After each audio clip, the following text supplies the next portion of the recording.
தமிழகத்தில் எய்ம்ஸ் மருத்துவமனை எங்கு அமைய வேண்டும் என்பதை மாநில அரசுதான் முடிவு செய்ய வேண்டும் என உயர்நீதிமன்றத்தில் நடைபெற்ற வழக்கு ஒன்றில் மத்திய அரசு பதில் மனு தாக்கல் செய்திருக்கிறது. இது தொடர்பான கூடுதல் விவரங்களை தருவதற்காக எமது செய்தியாளர் மாரிசாமி காத்திருக்கிறார். மாரிசாமி, சொல்லுங்க, தமிழகத்தில் எய்ம்ஸ் மருத்துவமனை எங்கு அமைய வேண்டும் என்பதை மாநில அரசுதான் முடிவு செய்ய வேண்டும் என மத்திய அரசு பதில் மனு தாக்கல் செய்திருக்கிறது. யார் இந்த வழக்கை தொடர்ந்தார்கள்? இந்த வழக்கில் இன்னும் என்னென்ன விஷயங்களை எல்லாம் மத்திய அரசு பதில் மனுவாக தாக்கல் செய்திருக்கிறது? அதாவது சென்னை உயர்நீதிமன்ற மதுரை கிளையில் மதுரையைச் சேர்ந்த பாஸ்கர் என்பவர் ஒரு வழக்கு தொடர்ந்திருந்தார். அவர் தனது வழக்கில் என்ன கூறியிருக்கிறார் என்றால், அதாவது அவரது மனுவில் மதுரையில், அதாவது எய்ம்ஸ் மருத்துவமனை மதுரையில் அமைக்கப்பட வேண்டும், இதற்கு உடனடியாக நடவடிக்கை எடுக்க வேண்டும் என கேட்டிருந்தார். இந்த வழக்கு விசாரணையில் இருந்து கொண்டிருந்தது. இன்று இந்த வழக்கில் மத்திய அரசு தனது பதில் மனுவை தாக்கல் செய்தது. அந்த பதில் மனுவில் என்ன கூறியிருக்கிறார்கள் என்றால், தமிழ்நாட்டில் எந்த இடத்தில் எய்ம்ஸ் மருத்துவமனை அமைக்க வேண்டும் என்பது பற்றி தமிழக அரசுதான் முடிவு செய்ய வேண்டும். ஆனால் தமிழக அரசோ 4-5 இடங்களை தேர்வு செய்து வைத்துள்ளது. அந்த இடங்களில் ஏதாவது ஒன்றை தமிழக அரசு பரிந்துரைக்கும், அதைத்தான் மத்திய அரசு அறிவிக்கும். மேலும் இந்த எய்ம்ஸ் மருத்துவமனை அமைப்பதற்காக 200 ஏக்கர் நிலப்பரப்பு மற்றும் போக்குவரத்து வசதிகள், ரயில் நிலையங்கள், பஸ் நிலையங்கள் போன்ற விமான நிலையங்கள் போன்ற போக்குவரத்து வசதிகள் முக்கியமாக இருக்க வேண்டும். மற்ற அனைத்து வசதிகளும், உள்கட்டமைப்பு வசதிகள் அனைத்தும் இருக்கும் இடத்தை தேர்ந்தெடுத்து தமிழக அரசு கூறும் பட்சத்தில் அந்த இடத்தில் எய்ம்ஸ் மருத்துவமனை அமைக்க தயாராக இருக்கிறது என மத்திய அரசு தரப்பில் கூறப்பட்டுள்ளது.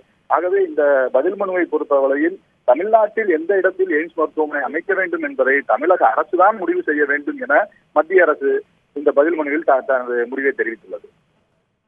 மாரிசாமி, எய்ம்ஸ் மருத்துவமனை அமைவதற்காக தமிழக அரசு எந்த இடத்தை தேர்வு செய்வதற்கான வாய்ப்புகள் இருக்கிறது? ஏனென்றால் ஒரு சிலர் தஞ்சையில் அமைக்க வேண்டும் என்ற போராட்டத்தை நடத்தியிருக்கிறார்கள். மதுரையில் ஏற்கனவே அதற்கான இடம் தேர்வு செய்யப்பட்டிருக்கிறது. ஆகையால் அங்கே அமைக்க வேண்டும் என்றும் சிலர் கூறி வருகிறார்கள். ஆகையால் தமிழக அரசு எந்த இடத்தை தேர்ந்தெடுப்பதற்கான வாய்ப்புகள் இருக்கிறது? வாய்ப்புகளை பற்றி பார்த்தோமானால், மதுரையில் எய்ம்ஸ் மருத்துவமனை அமைக்க வேண்டும் என்று இந்த சென்னை உயர்நீதிமன்ற மதுரை கிளையில் கிட்டத்தட்ட ஒரு 2-3 வழக்குகளும் போடப்பட்டுள்ளது.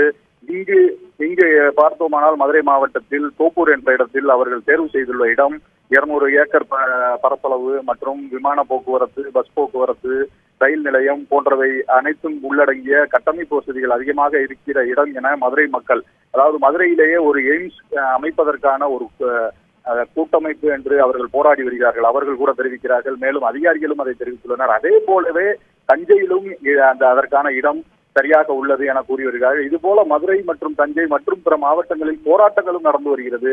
இந்த போராட்டங்களில் வைத்து பார்க்கும் போது மதுரையில் அமையுமா தஞ்சையில் அமையுமா என்பது இந்த 2 இடங்கள் தான் ஃபைனல் லாஸ்டாக தெரிய வந்துள்ளது. மதுரையிலா தஞ்சையிலா எனதான் தெரிய வந்திருக்கிறது. இங்கு உள்ள வழக்குகளை பார்த்தோம் என்றாலும் மதுரையில் அமைக்க வேண்டும் என்றுதான் கேட்டிருக்கிறார்கள். இந்த வழக்கின் சாராம்சத்தை பார்த்தோம் என்றாலும் மதுரையில் அமைக்க வேண்டும், மதுரையில் எய்ம்ஸ் மருத்துவமனை அமைக்க வேண்டும் என கேட்டிருக்கிறார்கள்.